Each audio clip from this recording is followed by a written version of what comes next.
যে গোনার ভিতরে সবচেয়ে বড় গোনা তো সুদ। এই সুদের বিরুদ্ধে ওয়াজ করি। পয়লা শুক্রবারে সুদের বিরুদ্ধে ওয়াজ করছি।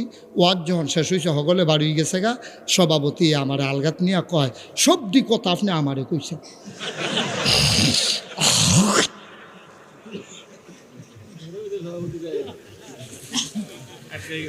হ্যাঁ, আমার দুস্থ কয় হারামও না। আমি আপনার কয়েম করতাম, আমি নিয়তে করছি সুদের উপরে ওয়াজ করাম, আমি আপনার ফেলছায় কয়েম করতাম। আপনি তো যে ফেল মধ্যে ফেলছেন, কিন্তু প্রতিটি কথা যখন কইছেন সব মানুষ আমার ফেলছাইয়া রয়েছে।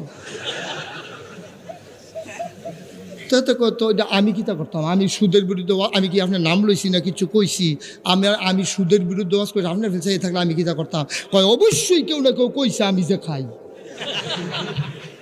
আর না হইলে আপনি কোনো এমনি টার্গেট করে কোনো কথাটি কইছেন না, মনে করেন নাই তো আমরা বুঝি না, আমরা এই বাতাসে চুল্লি ফাঁকছে না আমরা।